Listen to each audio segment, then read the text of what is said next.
Punjabi radio USA ਦੀ team ਅਤੇ ਮੇਰੇ ਰਾਜਕਨਵੀਰ ਸਿੰਘ ਵੱਲੋਂ ਆਪ ਜੀ ਨੂੰ ਬਹੁਤ ਪਿਆਰ ਸਤਿਕਾਰ ਸਹਿਤ ਦੋਨੋਂ ਹੱਥ ਜੋੜ ਕੇ ਨਿੱਘੀ ਜਿਹੀ ਸਤਿ ਸ੍ਰੀ ਅਕਾਲ ਸਭ ਨੂੰ ਜੀਆਂ ਨੂੰ ਆਖਦੇ ਹਾਂ। ਸੋ ਤੇ ਪ੍ਰੋਗਰਾਮ ਖਬਰ ਤੇ ਨਜ਼ਰ ਦੇ ਵਿੱਚ ਆਪ ਸਭ ਦਾ ਨਿੱਘਾ ਸਵਾਗਤ ਕਰਦੇ ਹਾਂ ਤੇ ਮੇਰੇ ਨਾਲ ਪ੍ਰੋਗਰਾਮ ਖਬਰ ਤੇ ਨਜ਼ਰ ਦੇ ਵਿੱਚ ਅੱਜ ਦੇ ਦਿਨ ਦੇ ਲਈ ਜੁੜ ਚੁੱਕੇ ਨੇ ਮਿੰਟੂ ਗੁਰੂਸਰੀਆ ਜੀ ਮਲੋਟ ਸਟੂਡੀਓਜ਼ ਤੋਂ। ਮਿੰਟੂ ਜੀ ਨਿੱਘੀ ਜੀ ਆਇਆਂ ਨੂੰ ਪਿਆਰ ਭਰੀ ਸਤਿ ਸ੍ਰੀ ਅਕਾਲ ਜੀ। ਜੀ ਸ਼ੁਕਰੀਆ ਜੀ, ਸਾਰਿਆਂ ਨੂੰ ਸਤਿ ਸ਼੍ਰੀ ਅਕਾਲ। ਸਾਡੇ ਅੱਜ ਦੇ ਪ੍ਰੋਗਰਾਮ ਖਬਰ ਤੇ ਨਜ਼ਰ ਉਸ ਨੂੰ ਸਪਾਂਸਰ ਕਰਦੇ ਨੇ ਖਾਲਸਾ ਇੰਸ਼ੋਰੈਂਸ ਏਜੰਸੀ ਵਾਲੇ, ਜਿਨ੍ਹਾਂ ਦੇ ਕੋਲੋਂ ਤੁਸੀਂ ਹਰ ਇੱਕ ਤਰੀਕੇ ਦੀ ਇੰਸ਼ੋਰੈਂਸ ਕਰਵਾ ਸਕਦੇ ਹੋ। ਇੰਸ਼ੋਰੈਂਸ ਬਾਰੇ ਪਤਾ ਕਰਨ ਲਈ ਕਾਲ ਕਰੋ ਨੰਬਰ 408-272-2500 ਦੇ ਉੱਤੇ। ਇਸ ਦੇ ਨਾਲ ਕ੍ਰਿਸ਼ਨ ਧਨੋਤਾ ਜੀ ਯੂਬਾ ਸਿਟੀ ਤੋਂ, ਗੁਰਵਿੰਦਰ ਸਿੰਘ ਅਵਤਾਰ ਸਿੰਘ ਚਾਂਦੀ ਆਰਨੋ ਐਕਸਪ੍ਰੈਸ ਵਾਲੇ ਕੋਚੈਲਾ ਤੋਂ, ਜੱਸੀ ਗਿੱਲ ਪਲੰਬਿੰਗ ਵਾਲੇ ਲਾਲੀ ਸਿੱਧੂ ਜੀ ਬੇਕਰਸਫੀਲਡ ਤੋਂ, ਪ੍ਰੀਤਮ ਸਿੰਘ ਤਲਵਿੰਦਰ ਸਿੰਘ ਗਿੱਲ ਬੇਕਰਸਫੀਲਡ ਤੋਂ, ਗੁਰਪਾਲ ਸੋਹਲ ਜੀ ਕਲੋਵਿਸ ਤੋਂ, ਬਚਿੱਤਰ ਸਿੰਘ ਚਾਹਲ ਜੀ ਫਰੈਜ਼ਨੋ ਤੋਂ। ਇਹਨਾਂ ਸਾਰਿਆਂ ਦਾ ਬਹੁਤ ਬਹੁਤ ਧੰਨਵਾਦ ਕਰਦੇ ਹਾਂ। ਜੇਕਰ ਤੁਸੀਂ ਜਾਂ ਕੋਈ ਹੋਰ ਕਾਰੋਬਾਰ ਇਸ ਪ੍ਰੋਗਰਾਮ ਨੂੰ ਸਪਾਂਸਰ ਕਰਨਾ ਚਾਹੁੰਦੇ ਹੋ, ਸੰਪਰਕ ਕਰ ਸਕਦੇ ਹੋ ਨੰਬਰ 408-722-7698 ਦੇ ਉੱਤੇ। ਮਿੰਟੂ ਗੁਰੂਸਰੀਆ ਜੀ, ਗੱਲਬਾਤ ਦਾ ਸਿਲਸਿਲਾ ਸ਼ੁਰੂ ਕਰਦੇ ਹਾਂ। ਨੈਸ਼ਨਲ ਗ੍ਰੀਨ ਟ੍ਰਿਬਿਊਨਲ ਨੇ ਅਜ਼ਾਨ ਤੇ ਨਮਾਜ਼ ਸੰਬੰਧੀ ਦਿੱਲੀ ਸਰਕਾਰ ਨੂੰ ਜਿਹੜੇ ਆ ਹੁਕਮ ਦਿੱਤੇ ਨੇ। ਦੇਖੋ, ਜਿਹੜਾ ਅਜ਼ਾਨ ਤੇ ਵਿਵਾਦ ਛਿੜਿਆ ਸੀ ਇਹ ਗਾਇਕ ਸੋਨੂ ਨਿਗਮ ਤੋਂ ਛਿੜਿਆ ਸੀਗਾ। ਤੁਹਾਨੂੰ ਯਾਦ ਹੋਣਾ ਉਹਨੇ ਇੱਕ ਟਵੀਟ ਕਰ ਦਿੱਤਾ ਸੀਗਾ ਅਜ਼ਾਨ ਤੇ ਤੰਜ ਕੱਸ ਕੇ ਕਿ ਮੈਨੂੰ ਬਹੁਤ ਪਰੇਸ਼ਾਨੀ ਹੁੰਦੀ ਹੈ, ਤੜਕੇ ਤੜਕੇ ਉੱਠਣਾ ਪੈਂਦਾ ਕਿਉਂਕਿ ਸਪੀਕਰ 'ਚ ਅਜ਼ਾਨ ਬੋਲੀ ਜਾਂਦੀ ਹੈ, ਨਮਾਜ਼ ਅਤਾ ਫਰਮਾਈ ਜਾਂਦੀ ਹੈ ਜਦੋਂ, ਤੇ ਉਹ ਮੇਰੇ ਲਈ ਬੜੀ ਵੱਡੀ ਪਰੇਸ਼ਾਨੀ ਬਣ ਜਾਂਦੀ ਆ।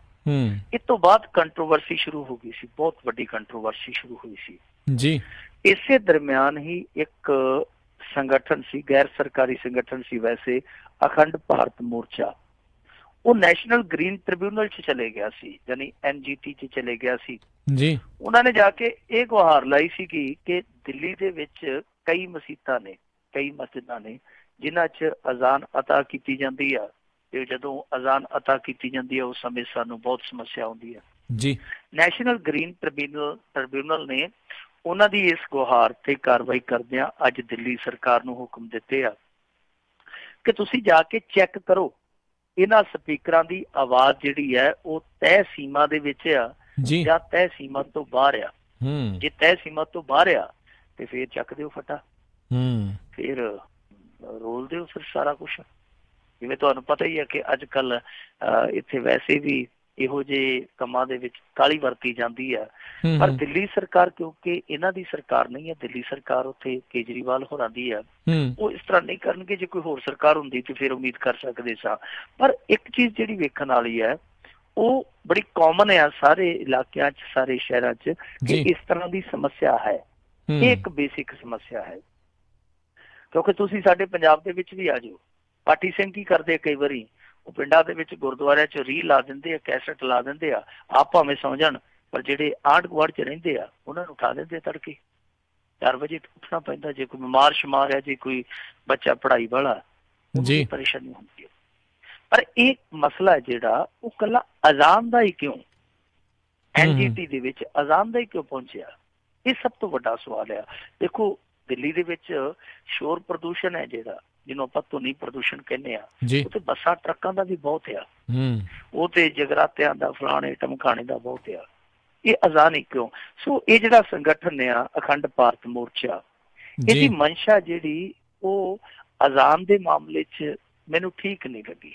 ਹਾਂ, ਓਦਾਂ ਉਹ ਕਹਿ ਦਿੰਦੇ ਕਿ ਓਵਰਆਲ ਧਾਰਮਿਕ ਸੰਸਥਾਨ ਹੈ, ਜਿੰਨੇ ਧਾਰਮਿਕ ਸਥਾਨ ਹੈ ਜਿੰਨੇ ਵੀ, ਉਹਨਾਂ ਸਾਰਿਆਂ 'ਚੋਂ ਇਹ ਪਰੇਸ਼ਾਨੀ ਆ। ਤੇ ਫਿਰ ਮੇਰੇ ਖਿਆਲ ਦੇ ਨਾਲ ਇਹਨਾਂ ਦੀ ਭਾਵਨਾ ਜਿਹੜੀ ਸੱਚੀ ਸੁੱਚੀ ਕਿ ਨਹੀਂ ਜਾ ਸਕਦੀ ਸੀ। ਹੁਣ ਇਹਨਾਂ ਦੀ ਭਾਵਨਾ ਸ਼ੱਕੀ ਇਸ ਕਰਕੇ ਆ ਕਿ ਦੂਸਰਿਆਂ ਦਾ ਨਾਂ ਕਿਉਂ ਨਹੀਂ ਲੈ ਰਹੇ। ਸਭ ਤੋਂ ਜ਼ਿਆਦਾ ਕੰਮ ਖਰਾਬ ਕੌਣ ਕਰਦੇ ਆ?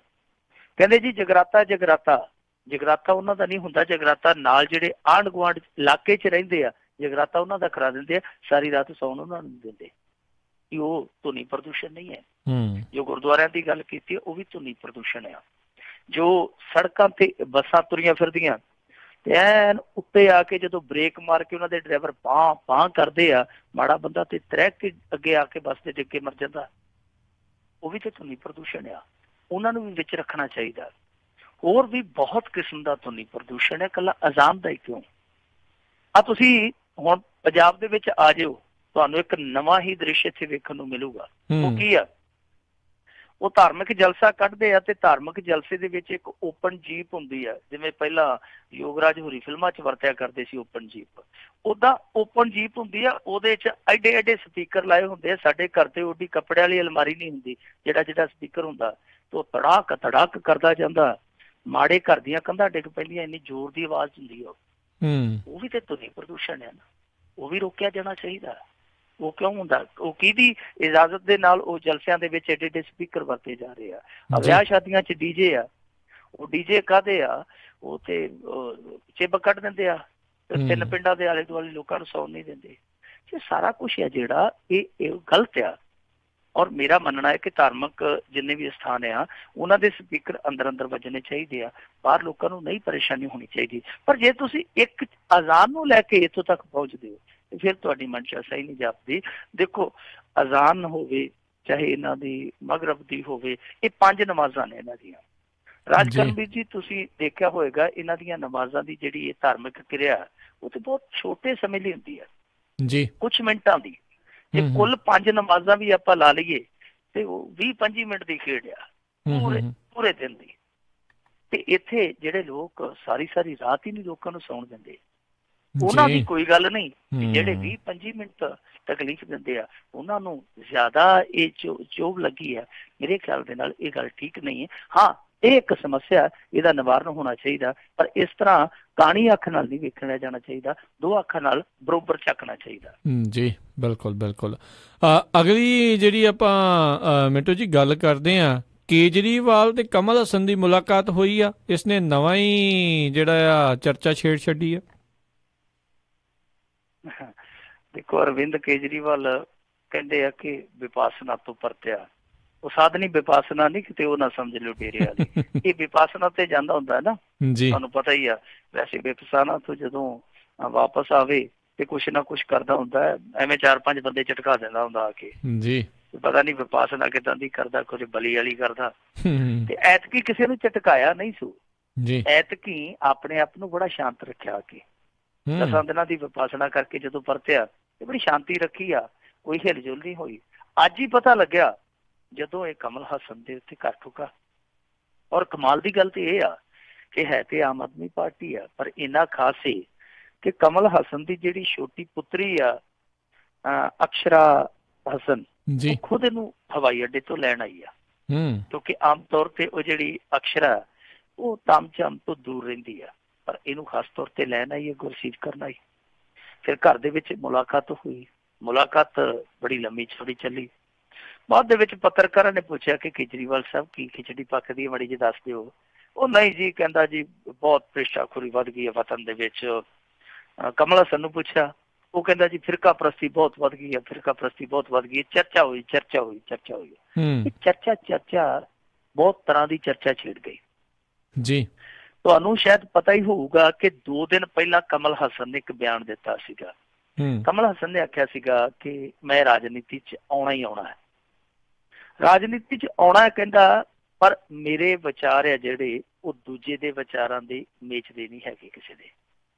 ਸੋ ਲਿਹਾਜ਼ਾ ਮੈਨੂੰ ਲੱਗਦਾ ਕਿ ਮੈਨੂੰ ਆਪਣੀ ਪਾਰਟੀ ਹੈ ਜਿਹੜੀ ਉਹ ਖੜੀ ਕਰ ਲੈਣੀ ਚਾਹੀਦੀ ਹੈ। ਇਹ 2 ਦਿਨ ਪਹਿਲਾਂ ਬਿਆਨ ਆਇਆ। 2 ਦਿਨਾਂ ਦੇ ਬਾਅਦ ਪ੍ਰਧਾਨ ਉੱਥੇ ਆਪ ਹੀ ਪਹੁੰਚ ਗਿਆ ਆਮ ਆਦਮੀ ਪਾਰਟੀ ਵਾਲਾ। ਇਹ ਕਿਤੇ ਨਾ ਕਿਤੇ ਸੰਕੇਤ ਕਰਦਾ ਹੈ ਕਿ ਅਸਲ ਦੇ ਵਿੱਚ ਇਹ ਚਰਚਾ ਨਹੀਂ ਸੀ, ਇਹ ਕੋਈ ਚਰਖਾ ਕੱਤਿਆ ਗਿਆ ਔਰ ਸਿਆਸੀ ਪੂਣੀ ਕੋਈ ਨਾ ਕੋਈ ਇਹਦੇ ਤੋਂ ਲਾਈ ਗਈ ਆ। ਆਉਣ ਵਾਲੇ ਦਿਨਾਂ 'ਚ ਜਾਪਦਾ ਇਹ ਆ ਕਿ ਤਾਮਿਲਨਾਡੂ ਦੀ ਜਿਹੜੀ ਉਹ ਸਰਕਾਰ ਚੱਲਦੀ ਪਈ ਪਲਾਨੀ ਸਵਾਮੀ ਦੀ ਸਰਕਾਰ ਨਾ ਚੱਲਣ ਦੀ ਪਲਾਨਗੀ ਮੇਰੇ ਖਿਆਲ ਦੇ ਨਾਲ ਹੋ ਚੁੱਕੀ ਹੈ। ਪਲਾਨਗੀ ਪਹਿਲਾਂ ਹੀ ਹੋ ਚੁੱਕੀ ਹੈ ਕਿ ਪਲਾਨੀ ਸਵਾਮੀ ਨੂੰ ਤੁਰ ਨਹੀਂ ਦੇਣਾ ਜੀ। ਹੁਣ ਉਹ ਜਿਹੜੀ ਪਲੈਨਿੰਗ ਹੋਈ ਆ ਉਹਦੇ 'ਚ ਭਾਰਤੀ ਜਨਤਾ ਪਾਰਟੀ ਆਪਣੇ ਦਾਅ ਤੇ ਆ, ਕਿਉਂਕਿ ਜੈ ਲਲਿਤਾ ਦੇ ਜਾਣ ਤੋਂ ਬਾਅਦ ਉੱਥੇ ਮੈਦਾਨ ਖਾਲੀ ਹੈ, ਮੈਦਾਨ ਮਾਰਨ ਦੀ ਗੁੰਜਾਇਸ਼ ਹੈ। ਉੱਧਰੋਂ ਸ਼ਾਇਦ ਅਰਵਿੰਦ ਕੇਜਰੀਵਾਲ ਨੇ ਵੀ ਵੇਖਿਆ ਕਿ ਮੌਕਾ ਹੈ, ਚੌਕਾ ਲਾ ਦਿੱਤਾ ਜਾਵੇ। ਉਹਦੇ 'ਚ ਕਮਲ ਹਸਨ ਕਿਉਂਕਿ ਬਹੁਤ ਜ਼ਿਆਦਾ ਉੱਥੇ ਆਧਾਰ ਰੱਖਦਾ ਹੈ, ਤਾਮਿਲਨਾਡੂ ਦੇ ਵਿੱਚ ਉਹਦਾ ਚੰਗਾ ਆਧਾਰ ਆ। ਜਿੱਦਾਂ ਰਜਨੀਕਾਂਤ ਵੀ ਕਹਿੰਦਾ ਸੀਗਾ ਕਿ ਉਹ ਜਿਵੇਂ ਆਪਣਾ ਸਟਾਈਲ ਜਿਹਾ ਮਾਰਦਾ ਕਿ ਮੈਂ ਰਾਜਨੀਤੀ 'ਚ ਜਾਊਂਗਾ। ਤੇ ਫਿਰ ਦੱਸਦੇ ਭਾਰਤੀ ਜਨਤਾ ਪਾਰਟੀ ਵਾਲਿਆਂ ਨੇ ਕਿ ਉਹ ਕਹਿੰਦੇ ਕਿ ਰਾਜਨੀਤੀ ਚ ਆਉਣਾ ਤੇ ਇੱਥੇ ਥਾਂ ਬਹੁਤ ਆ, ਪਰ ਜੇ ਦੂਜੇ ਪਾਸੇ ਜਾਏਗਾ ਤੇ ਫਿਰ ਤੇਰੀ ਫਿਲਮ ਦੀ ਜਿਹੜੀ ਸਟਾਈਲਾਂ ਜੀਆਂ ਮਾਰਦਾ ਤੂੰ, ਉਹ ਤੇਰੀ ਫਿਲਮ ਨਹੀਂ ਫਿਰ ਚੱਲਦੀ। ਮੈਂ ਚੁੱਪ ਕਰਕੇ ਬਹਿ ਕੇ ਸਿਰ ਜਿਹਾ ਖੁਰਕ ਕੇ, ਅੱਗੋਂ ਵਾਲ ਤੇ ਹੈ ਨਹੀਂ, ਫਿਰ ਸਿਰ ਜਿਹਾ ਖੁਰਕ ਕੇ ਕਹਿੰਦਾ ਠੀਕ ਹੈ ਠੀਕ ਹੈ ਠੀਕ ਹੈ। ਸੋ ਇਹ ਕਮਲ ਹਸਨ ਹੈ ਜਿਹੜਾ, ਕਮਲ ਹਸਨ ਡੈਫੀਨੇਟਲੀ ਭਾਰਤੀ ਜਨਤਾ ਪਾਰਟੀ ਚ ਨਹੀਂ ਜਾਏਗਾ। ਤਾਂ ਉਹਦੇ ਲਈ ਅਰਵਿੰਦ ਕੇਜਰੀਵਾਲ ਕਿਤੇ ਨਾ ਕਿਤੇ ਥਾਂ ਤਿਆਰ ਕਰਦਾ ਪਿਆ। ਸੋ ਅਰਵਿੰਦ ਕੇਜਰੀਵਾਲ ਇਹ ਜੋੜੀ ਜਮਾ ਲੈਂਦਾ, ਅੱਗੇ ਦੇਖੋ ਕੀ ਭਵਿੱਖ ਹੋਏਗਾ।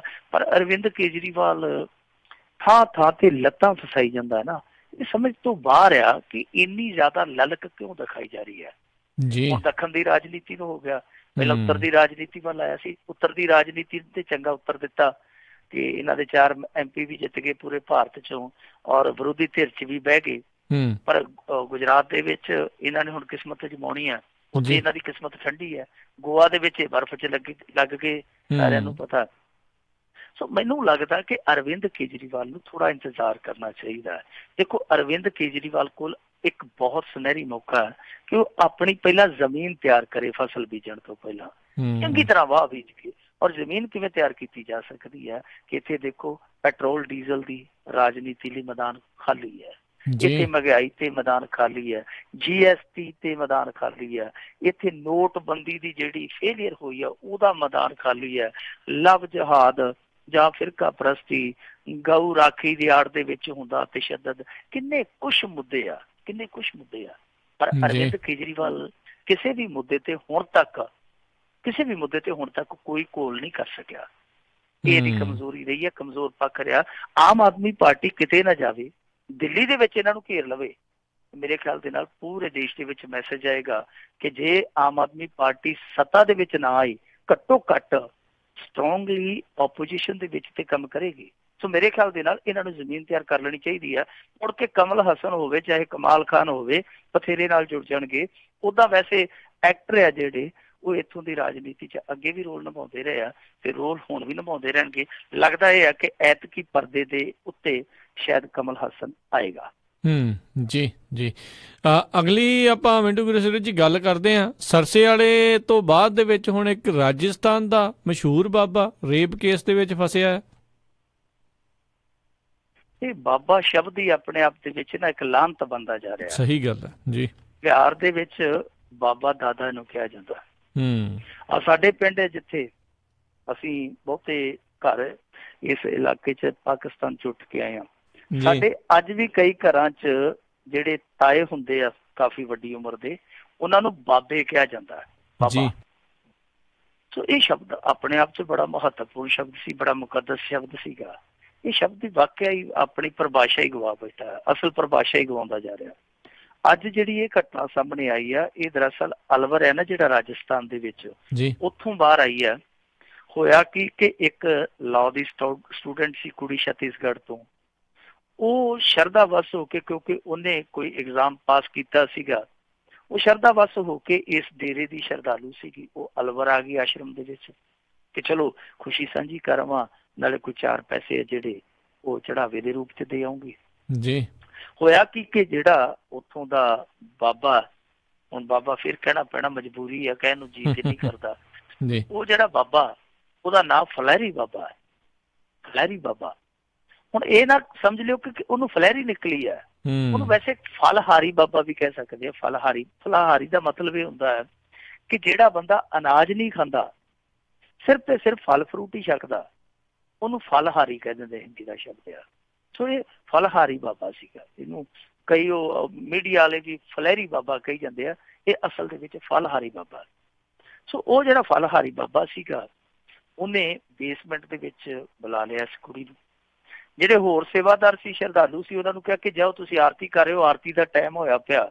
ਉਹ ਆਰਤੀ ਕਰਨ ਚਲੇ ਗਏ ਤੇ ਇਹ ਥੱਲੇ ਆਰਤਾ ਕਰਨ ਲੱਗ ਪਿਆ। ਔਰ ਇਸ ਕੁੜੀ ਦੇ ਨਾਲ ਜਦੋਂ ਇਹਨੇ ਬਦਤਮੀਜ਼ੀ ਕੀਤੀ ਜੀ, ਉਸ ਕੁੜੀ ਨੇ ਵਿਰੋਧ ਕੀਤਾ, ਬਹੁਤ ਵੱਡਾ ਵਿਰੋਧ ਕੀਤਾ ਤੇ ਉਹ ਆਪਣੀ ਪੱਤ ਬਚਾਉਣ 'ਚ ਸਫਲ ਰਹੀ।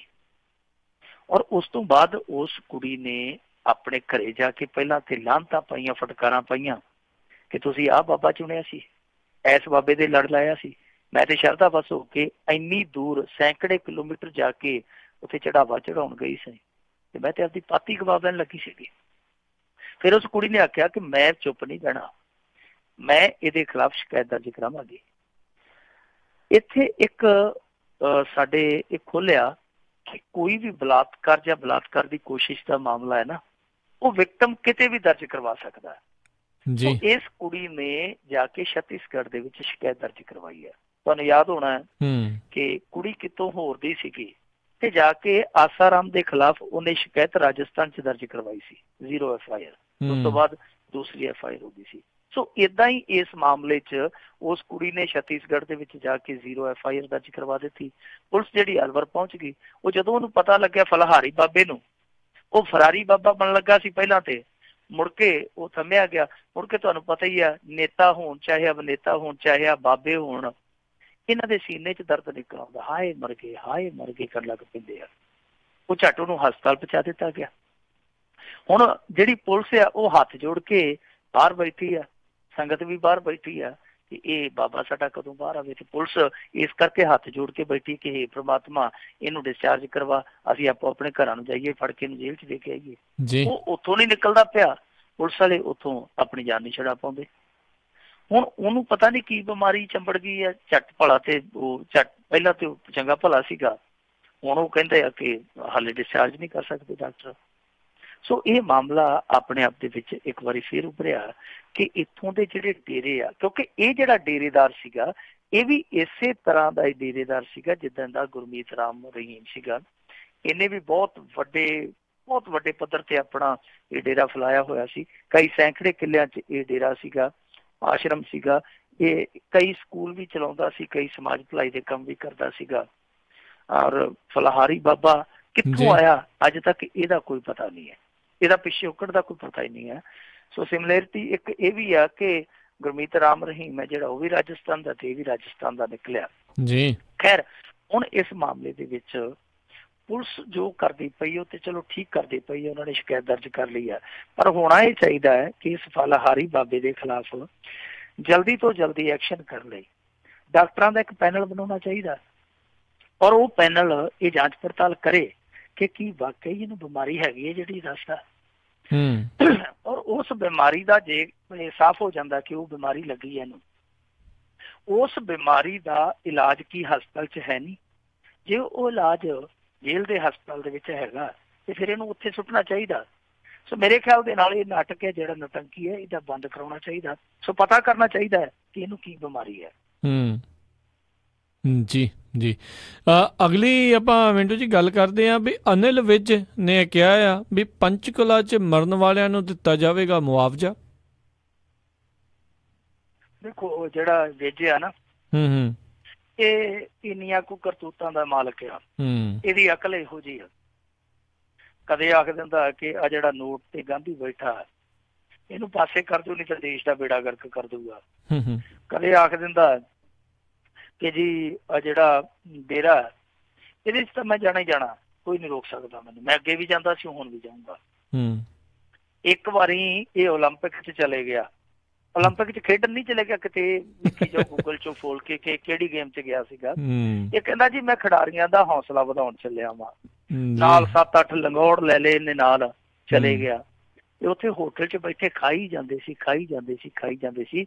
ਉੱਥੋਂ ਕਿਸੇ ਸਟਾਫ ਦੇ ਬੰਦੇ ਨੇ ਰਿਪੋਰਟ ਕੀਤੀ ਕਿ ਕਿਹੜੇ ਭੇਜੇ ਤੁਸੀਂ, ਇਹ ਤੇ ਬੰਦੇ ਸਟੇਡੀਅਮ 'ਚ ਇੱਕ ਵਾਰੀ ਨਹੀਂ ਗਏ, ਹੋਟਲ 'ਚ ਚਰੀ ਜਾਂਦੇ, ਪਤਾ ਨਹੀਂ ਕੀ ਕਰੀ ਜਾਂਦੇ ਆ। ਫਿਰ ਇੱਥੋਂ ਤਾਰ ਪਾਈ ਗਈ ਕਿ ਭਾਈ ਤੁਸੀਂ ਖਾਣਾ ਮਰਨਾ ਹੀ ਹੈ ਤੇ ਇੱਥੇ ਕਿਹੜਾ ਥੋੜਾ, ਇੱਥੇ ਆ ਕੇ ਖਾ ਲਓ, ਉੱਥੇ ਦੇਸ਼ ਦਾ ਜਲੂਸ ਨਾ ਕੱਢੋ। ਇਹ ਇਹੋ ਜਿਹਾ ਜੀ।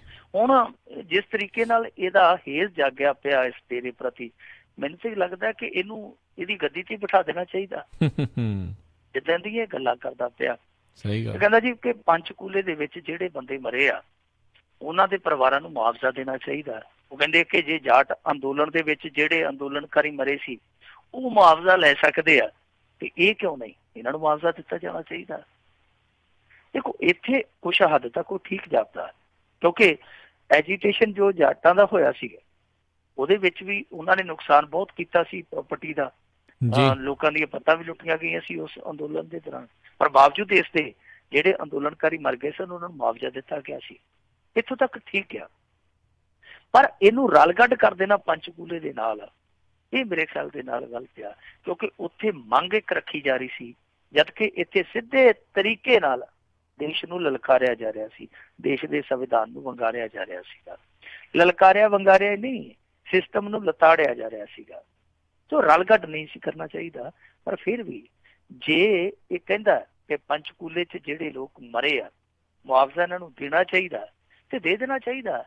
ਜੇ ਤੁਸੀਂ 51 ਲੱਖ ਦਾ ਚੈੱਕ ਜਾ ਕੇ ਇਸ ਰੰਗੀਲੇ ਸਾਹਿਬ ਦੇ ਡੇਰੇ 'ਚ ਜਾ ਕੇ ਪੈਰਾਂ 'ਚ ਇਹਦੇ ਮਾਰ ਸਕਦੇ ਹੋ, ਇਹਨਾਂ ਨੂੰ ਵੀ ਦੇ ਦਿਓ।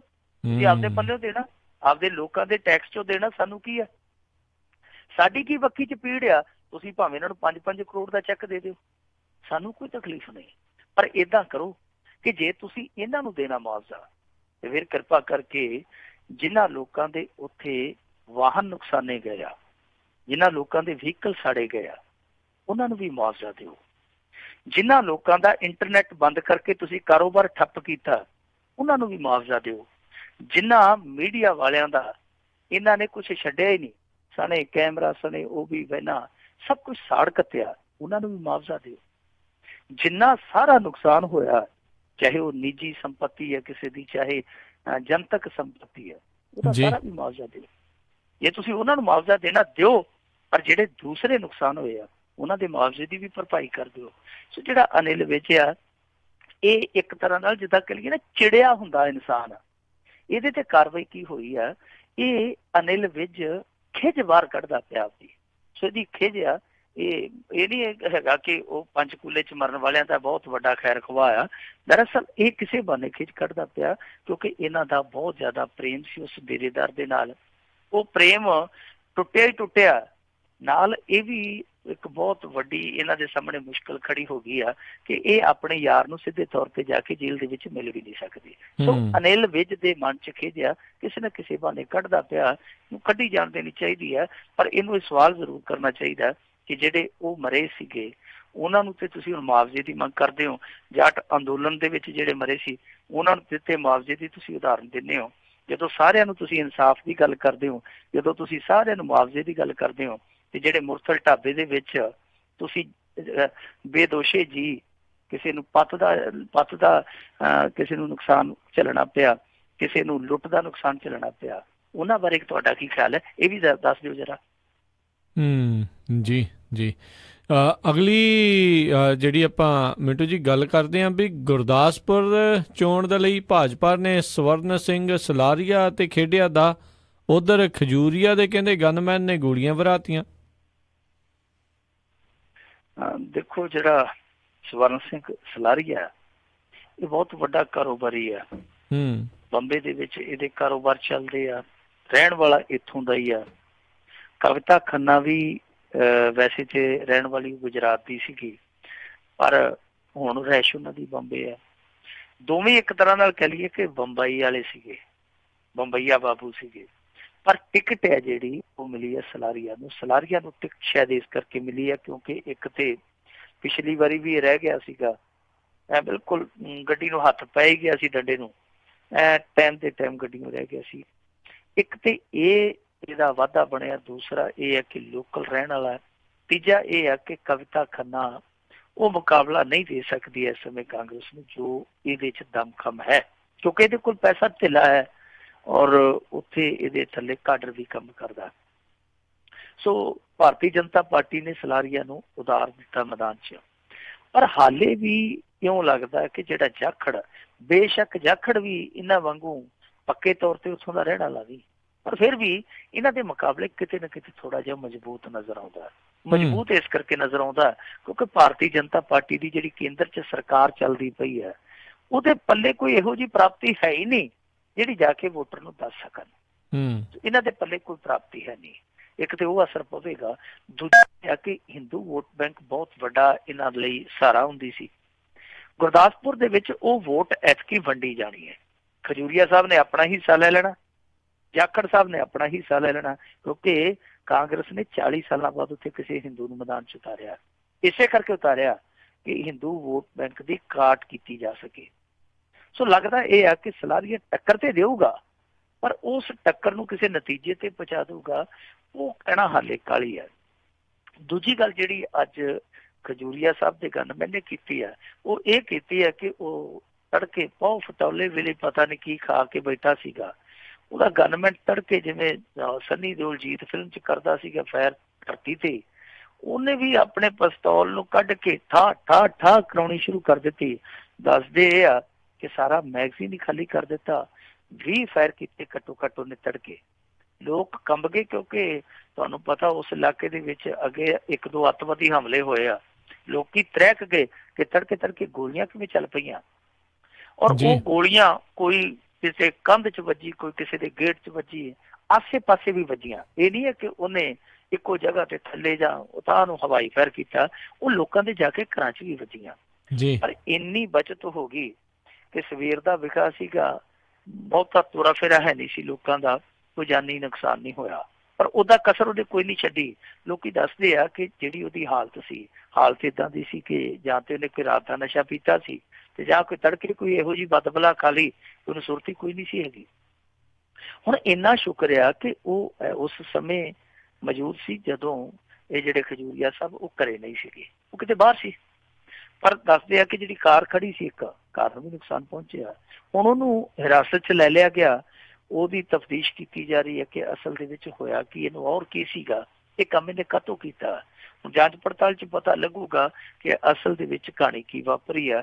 ਪਰ ਉਦਾਂ ਦਾ ਇਹ ਜਿਹੜਾ ਕੰਮ ਹੋਇਆ, ਇਹ ਤੋਂ ਇੱਕ ਚੀਜ਼ ਜਿਹੜੀ ਹੈ ਉਹ ਸਵਾਲ ਬਣ ਕੇ ਉੱਭਰਦੀ ਹੈ ਕਿ ਜੇਕਰ ਇਹੋ ਜਿਹਾ ਸਿਰ ਫਿਰਿਆ ਬੰਦਾ ਉਸ ਵੇਲੇ ਕਿਸੇ ਪੌਣ 'ਚ ਆ ਜਾਵੇ, ਜਦੋਂ ਇਹਦੇ ਨਾਲ ਕੋਈ VIP ਬੰਦਾ ਜਿਹੜਾ ਕਿ ਇਹਦਾ ਫਰਜ਼ ਬਣਦਾ ਜਿਹਨੂੰ ਹਿਫਾਜ਼ਤ ਦੇਣੀ, ਉਹ ਕੋਲ ਬੈਠਾ ਹੋਵੇ ਤੇ ਇਹਨੂੰ ਇਸ ਤਰ੍ਹਾਂ ਦੀ ਪੌਣ ਚੜ ਜਾਵੇ, ਫਿਰ ਉਹਦਾ ਕੀ ਬਣੇਗਾ। ਸੋ ਸਭ ਤੋਂ ਵੱਡਾ ਸਵਾਲ ਹੈ ਕਿ ਇਹੋ ਜਿਹਾ ਬੰਦਾ ਇੱਕ VIP ਦੀ ਹਿਫਾਜ਼ਤ ਦੇ ਵਿੱਚ ਲਾਉਣਾ, ਉਹ ਕਿੰਨਾ ਕੁ ਚੰਗਾ ਕੰਮ ਹੈ, ਕਿੰਨਾ ਕੁ ਨੇਕ ਕੰਮ ਆ ਕਿ ਜੇਕਰ ਕੱਲ ਨੂੰ ਕੋਈ ਅਬੀ-ਨਬੀ ਹੋ ਜਾਵੇ, ਫਿਰ ਉੱਥੇ ਜਾ ਕੇ ਜਾਂਦੀ ਜਦੋਂ ਹੋਵੇ, ਉੱਥੇ ਜਾ ਕੇ ਕੀ ਕਿਸੇ ਦਾ ਲੜ ਫੜ ਲੈਣਾ।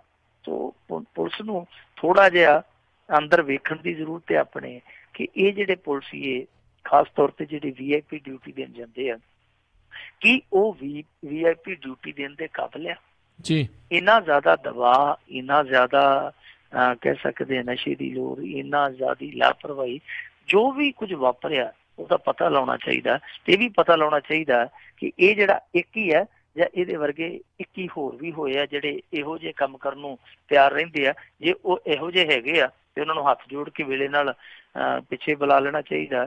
ਇਹ ਨਾ ਹੋਵੇ ਕਿ ਪਿੱਛੇ ਬੁਲਾਉਣ ਦੀ ਥਾਂ ਤੇ ਇਹ ਥੋੜੀ ਜਿਹੀ ਕੁਤਾਹੀ ਕਰ ਦੇਣ ਤੇ ਉਹ ਕਿਸੇ ਨੂੰ ਗਾਂਹ ਤੋਰ ਦੇਣ।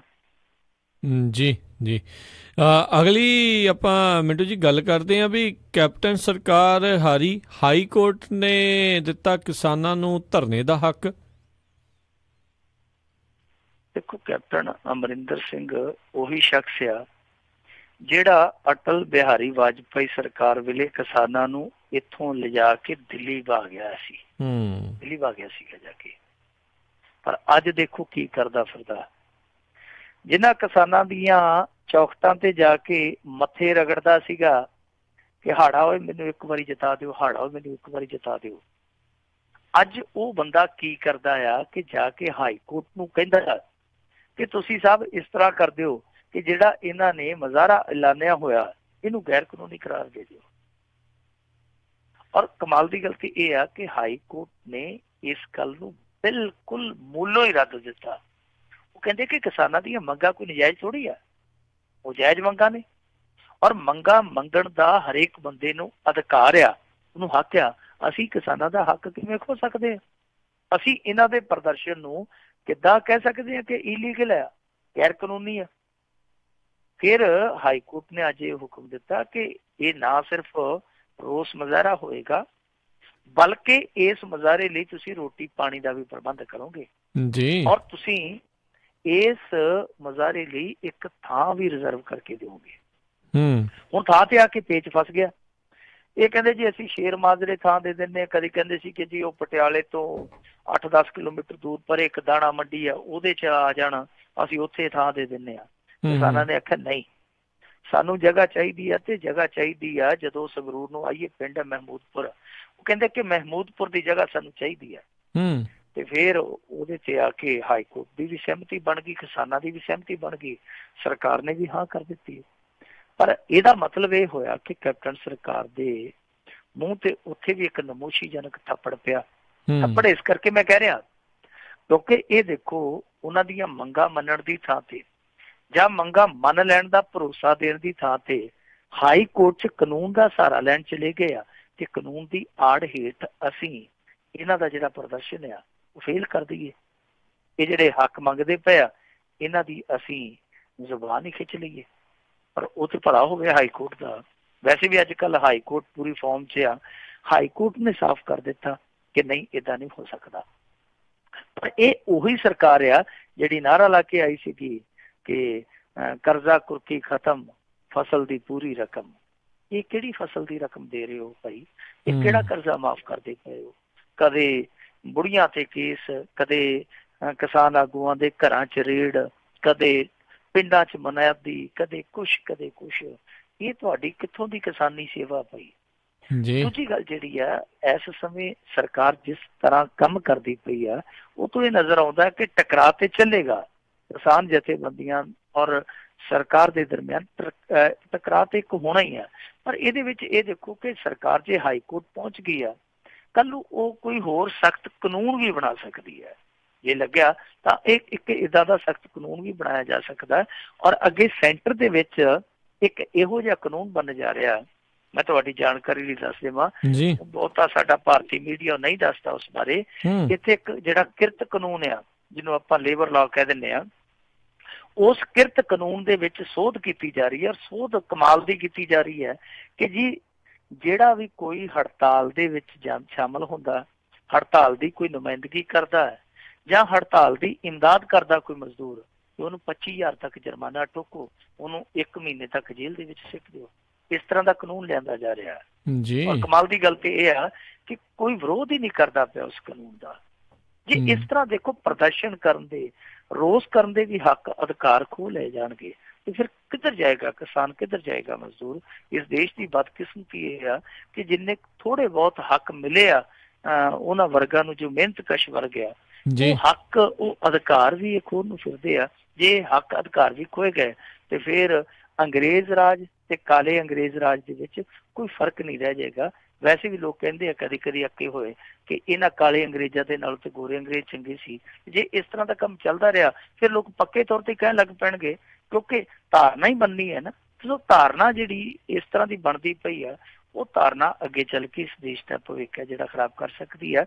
ਜੋ ਕੈਪਟਨ ਨੇ ਕੀਤਾ ਬਹੁਤ ਸਿਰੇ ਦੀ ਬੇਸ਼ਰਮੀ ਵਾਲਾ ਕੰਮ ਕੀਤਾ, ਨਹੀਂ ਸੀ ਕਰਨਾ ਚਾਹੀਦਾ। ਅੰਤ ਹਾਰ ਹੋਈ ਹੈ। ਇਸ ਹਾਰ ਤੋਂ ਸਬਕ ਲੈ ਕੇ ਇਹਨਾਂ ਨੂੰ ਜੋ ਫਰੈਂਡਲੀ ਆਪਾਂ ਵਤੀਰਾ ਕਹਿੰਦੇ ਆ, ਉਹ ਵਤੀਰਾ ਕਿਸਾਨਾਂ ਦੇ ਨਾਲ ਅਖਤਿਆਰ ਕਰਕੇ ਉਹਨਾਂ ਦੀਆਂ ਮੰਗਾਂ ਮੰਨਣੀਆਂ ਜਾਂ ਨਾ ਮੰਨਣੀਆਂ ਇਹਨਾਂ ਦੀ ਮਰਜ਼ੀ ਆ, ਘੱਟੋ ਘੱਟ ਉਹਨਾਂ ਨੂੰ ਭਰੋਸੇ 'ਚ ਜ਼ਰੂਰ ਲੈਣਾ ਚਾਹੀਦਾ। ਜੀ ਬਿਲਕੁਲ ਮਿੰਟੂ ਜੀ, ਬਿਲਕੁਲ।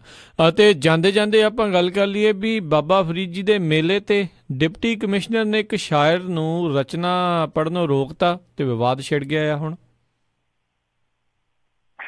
ਦੇਖੋ ਇਹ ਪੰਜਾਬ ਆ, ਪਰ ਪੰਜਾਬ ਦੀ ਮਿੱਟੀ ਦੀ ਜਿਹੜੀ ਖਸਲਤ ਹੈ ਨਾ, ਉਹ ਏਦਾਂ ਦੀ ਆ ਕਿ ਇੱਥੇ ਭਾਵੇਂ ਜ਼ਬਾਨਾਂ ਦੇ ਵਿੱਚ ਕਿੱਲ ਗੱਡ ਦਿਓ, ਜ਼ਬਾਨਾਂ ਬੋਲਣੋਂ ਨਹੀਂ ਰਹਿੰਦੀਆਂ। ਸਹੀ ਗੱਲ, ਇਹ ਜ਼ਬਾਨਾਂ ਵਿਰੋਧ ਕਰਦੀਆਂ ਹਮੇਸ਼ਾ। ਇਹ ਇੱਥੋਂ ਦੀ ਪਾਣੀ ਦੀ ਕਹਿ ਲਈਏ ਤਾਕਤ ਆ, ਇੱਥੋਂ ਦੀ ਜ਼ਰਖੇਜ਼ ਮਿੱਟੀ ਦੀ ਇਹ ਸ਼ਕਤੀ ਆ ਕਿ ਇੱਥੇ ਆ ਕੇ ਬਹੁਤ ਬਹੁਤ ਬੇਵਸ ਲੋਕ ਜਿਹੜੇ ਆ ਉਹ ਵੀ ਜੰਗਜੂ ਬਣ ਗਏ, ਉਹ ਵੀ ਜੁਝਾਰੂ ਬਣ ਗਏ। ਇਹ ਤੇ ਕਵੀ ਲੋਕ ਆ, ਇਹ ਤੇ ਸ਼ਾਇਰ ਆ, ਇਹ ਤੇ ਕਿਸੇ ਤੋਂ ਨਹੀਂ ਡਰਦੇ। ਸ਼ਾਇਰ ਹਮੇਸ਼ਾ ਬਾਗੀ ਹੁੰਦੇ ਆ, ਕਿਉਂਕਿ ਉਹ ਜਿਹੜੇ ਝੋਲੀਆਂ 'ਚ ਬਹਿੰਦੇ ਸਰਕਾਰਾਂ ਦੇ, ਰਾਜਿਆਂ ਦੇ, ਉਹ ਦਰਬਾਰੀ ਕਵੀ ਬਣ ਜਾਂਦੇ ਆ। ਜਿਹੜੇ ਆਜ਼ਾਦ ਖਿਆਲਾਂ ਦੇ ਸ਼ਾਇਰ ਆ ਨਾ, ਉਹ ਤੇ ਬਾਗੀ ਹੁੰਦੇ ਆ। ਉਹਨਾਂ ਨੂੰ ਅਸੀਂ ਜੰਗਲ ਦੇ ਬਾਗੀ ਕਹਿ ਲਈਏ ਜਾਂ ਮੰਗਲ ਦੇ ਬਾਗੀ ਕਹਿ ਲਈਏ, ਹੈ ਉਹ ਬਾਗੀ ਆ। ਇਸੇ ਤਰ੍ਹਾਂ ਦੀ ਇੱਕ ਬਾਗੀ ਤਬੀਅਤ ਵਾਲਾ ਸ਼ਾਇਰ ਆ ਅਨਵਰ ਕਮਾਲ, ਉੱਤਰ ਪ੍ਰਦੇਸ਼ ਤੋਂ ਬਿਲੋਂਗ ਕਰਦਾ, ਬੜਾ ਸ਼ਾਨਦਾਰ ਸ਼ਾਇਰ ਆ। ਉਹਨੂੰ ਇੱਥੇ ਮੁਸ਼ਾਇਰੇ 'ਚ ਸੱਦਿਆ ਗਿਆ ਸੀ।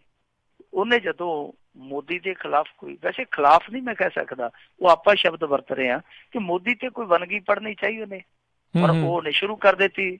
ਜਦੋਂ ਪੜ੍ਹ ਰਿਹਾ ਸੀਗਾ ਤੇ ਜਿਹੜਾ ਫਰੀਦਕੋਟ ਦਾ ਡਿਪਟੀ ਕਮਿਸ਼ਨਰ ਆ ਉਹਨੂੰ ਵੱਟ ਚੜ੍ਹ ਗਿਆ।